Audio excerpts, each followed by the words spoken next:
ఏదన్నా మొక్కలో మనం ఎన్ని ఇచ్చినా సరే దానిలో ఎటువంటి గ్రోత్ లేదు. ఆకులన్నీ పచ్చగా అయిపోతున్నాయి. అసలు సరిగ్గా ఎదగట్లేదు అనుకున్నప్పుడు నెలకొకసారి ఇది ఇచ్చి చూడండి. మొక్క దాని గ్రోత్‌ని అది మళ్ళీ తిరిగి పుంజుకుంటుంది. హలో అండి. Welcome to Manoharam. ఒక్కొక్కసారి మన గార్డెన్‌లో మనము కొన్ని మొక్కలకి ఎన్నో ఇస్తూ ఉంటాము. సన్‌లైట్ ఫుల్‌గా ఉంటుంది. ఫెర్టిలైజర్స్ ఎప్పటికప్పుడు ఇస్తుంటాము. అయినా సరే అది డల్‌గా ఉంటుంది. దానిలో ఎలాంటి గ్రోత్ ఉండదు. మనం ఇచ్చే పోషకాలన్నీ ఏమైపోతున్నాయో కూడా తెలీదు. అలాంటప్పుడు ఇలాంటి వాటన్నిటికీ కూడా ఒక మంచి పరిష్కారం ఉందండి. అది ఏంటో ఈ వీడియోలో చూద్దాము. ఇదేనండి అది ఎప్సమ్ సాల్ట్, మెగ్నీషియం సల్ఫేట్ అంటారు. మెగ్నీషియం అనేది మన మొక్కలకి చాలా బాగా యూజ్ అవుతుందండి. చాలా అవసరము మొక్కలకి.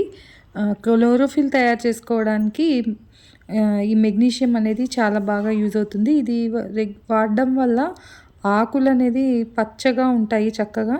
అలాగే మట్టిలో మనము అనేక రకాల న్యూట్రిషన్స్ ఇస్తూ ఉంటాం కదా! అనేక రకాలు మన మొక్కలకి ఎన్‌పీకే ఇలాంటివన్నీ గూడా మొక్కలు గ్రహించడానికి ఈ ఎప్సమ్ సాల్ట్ అనేది బాగా యూజ్ అవుతుంది.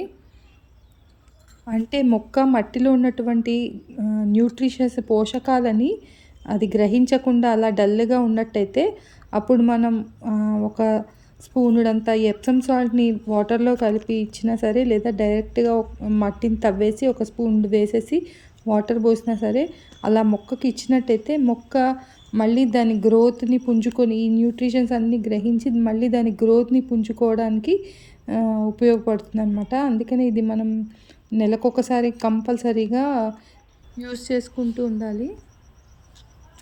ఇంకా ఎప్సమ్ సాల్ట్‌ని నేను గార్డెన్‌లో ఎన్ని రకాలుగా యూజ్ చేసుకుంటూ ఉంటానో ఇప్పుడు మీకు చూపిస్తానండి.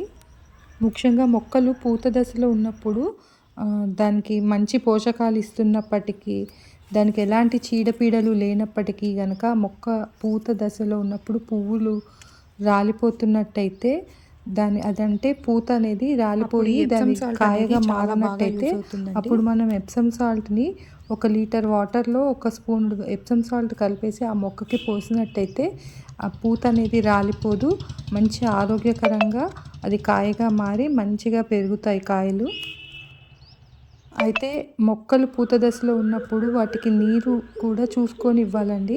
ఎక్కువ నీరు పోసేయకుండా జాగ్రత్తగా చూసుకొని ఇచ్చినట్టయితే కూడా పూత రాలడం అనేది చాలా వరకు కంట్రోల్ అవుతుంది. ఇన్ని జాగ్రత్తలు తీసుకుంటున్నా కూడా మొక్క పూత రాలిపోతుంది అనిపించినప్పుడు మంచిగా ఎప్సమ్ సాల్ట్‌ని 1 లీటర్ వాటర్‌లో ఇందాక చెప్పుకున్నట్టుగా కలిపేసి ఆ మొక్కకి ఒక 1 మంత్‌కి ఒకసారి అలా పోసేయండి. ఎక్కువ కూడా వాడొద్దు. 1 మంత్‌కి ఒకసారి అలా ఆ మొక్కకి ఇచ్చేసినట్టయితే ఆ పూత రాలే సమస్య అనేది తగ్గిపోయి ఆరోగ్యంగా పెరుగుతుంది మొక్క. ఈ వచ్చే కాయలు, పళ్ళు కూడా చాలా ఆరోగ్యంగా వస్తాయి. నెక్స్ట్ నేను ఇంకా ఈ ఎప్సమ్ సాల్ట్‌ని ఇంకా వేటికి ఏ మొక్కలకి యూజ్ చేస్తానంటే గులాబీ మొక్కలండి.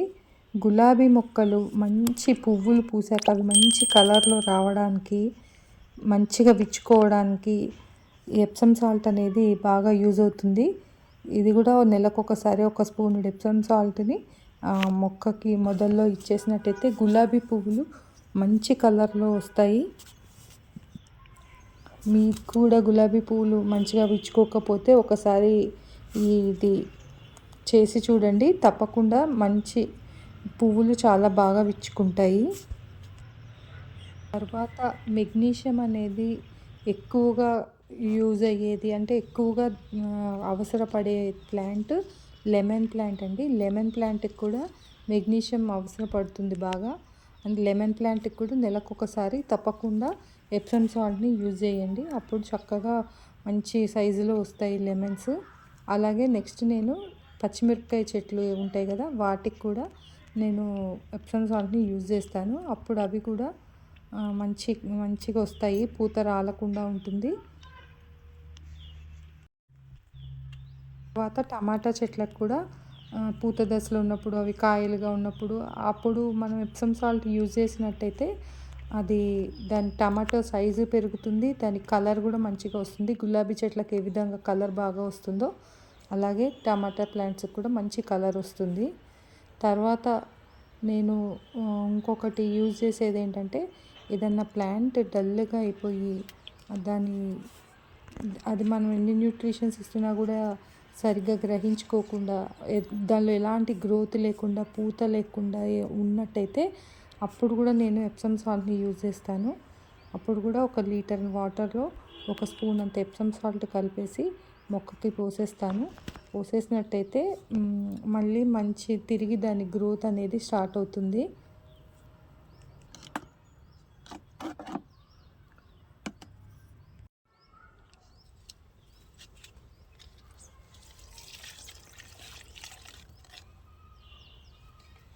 తర్వాత నేను రెగ్యులర్‌గా ఎప్సమ్ సాల్ట్‌ని యూజ్ చేసేది ఎప్పుడంటే, కొత్త మొక్కలు నర్సరీ నుంచి తీసుకొచ్చి దాన్ని ట్రాన్స్‌ప్లాంట్ చేసినప్పుడు, దానికి ట్రాన్స్‌ప్లాంట్ షాక్ తగలకుండా ఉండడానికి దాన్ని రీపాట్ చేసిన వెంటనే, అంటే దాన్ని ప్లాంట్ చేసిన వెంటనే ఒక వాటర్‌ని, ఎప్సమ్ సాల్ట్ కలిపిన వాటర్‌ని ఆ మొక్కకి ఇచ్చేస్తాను. అప్పుడు అది ఎటువంటి షాక్ తగలకుండా చక్కగా ఎదుగుతుంది. తర్వాత మనం ఏదైనా సీడ్స్ వేసినప్పుడు అది మంచిగా జెర్మినేట్ అవ్వడానికి కూడా నేను సీడ్స్ వేసిన తర్వాత వాటర్ పోస్తాం కదా, ఆ వాటర్లో కొద్దిగంత ఎప్సమ్ సాల్ట్ కలిపేసి నీళ్లు జల్లినట్టయితే ప్రతి విత్తనం కూడా మంచిగా జెర్మినేట్ అవ్వడానికి యూజ్ అవుతుంది.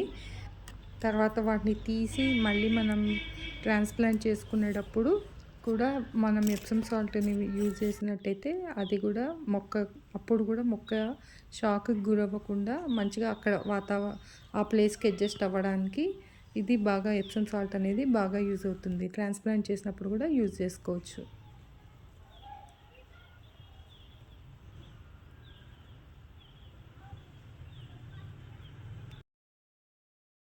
మన గార్డెన్‌లో ఉన్నటువంటి మొక్కలు ఏవైతే మనం సీడ్స్ వేసుకున్న తర్వాత వచ్చిన మొక్కలని మళ్ళీ మనము వేరే ప్లేస్‌లో ట్రాన్స్‌ప్లాంట్ చేసుకునేటప్పుడు ఆ మొక్కకి కొంత శక్తి అనేది కావాలి. అక్కడ కొత్త మట్టిలో మళ్ళీ దానికి అడ్జస్ట్ అయ్యి అది మళ్ళీ గ్రోత్‌ని పుంజుకోవడానికి కొంత శక్తి కావాలి. అలా అది షాక్‌కి గురవ్వకుండా మంచిగా అక్కడ ఉన్నటువంటి పోషకాలన్నీ గ్రహించడానికి మనం ట్రాన్స్‌ప్లాంట్ చేసిన తర్వాత కనుక ఈ విధంగా ఒక ఎప్సమ్ సాల్ట్‌ని 1 స్పూను లీటర్ వాటర్‌లో కలిపేసి మొక్కలకి ఇచ్చినట్టయితే అప్పుడు మనం ట్రాన్స్‌ప్లాంట్ చేసినా కూడా మొక్కకి ఎలాంటి హాని జరగకుండా చక్కగా అది పెరుగుతుంది. ఏదన్నా మొక్కలో మనం ఎన్ని ఇచ్చినా సరే దానిలో ఎటువంటి గ్రోత్ లేదు, ఆకులన్నీ పచ్చగా అయిపోతున్నాయి, అసలు సరిగ్గా ఎదగట్లేదు అనుకున్నప్పుడు నెలకొకసారి ఇది ఇచ్చి చూడండి. మొక్క దాని గ్రోత్‌ని అది మళ్ళీ తిరిగి పుంజుకుంటుంది. చూసారు కదండీ, ఎప్సమ్ సాల్ట్ ఇవ్వడం వల్ల మొక్కకి ఎన్ని యూజెస్ ఉన్నాయో. అయితే ఏదన్నా సరే మొక్క అవసరాన్ని బట్టే ఇవ్వాలండి. మొక్క ఎప్పుడు అవసరపడితే అప్పుడే ఈ ఎప్సమ్ సాల్ట్‌ని వాడండి. ఎక్కువగా వాడడం వల్ల మొక్క పోషకాలు గ్రహించడంలో ఇంబ్యాలెన్స్ అయిపోయి హాని కూడా కలుగుతుంది. అందుకనే అది ఎప్పుడు ఏ అవసరాలు ఉన్నాయో చూసుకొని మొక్కలకి అందించండి. వీడియో నచ్చినట్టయితే ఛానల్ సబ్స్క్రైబ్ చేసుకొని ఒక లైక్ చేయండి.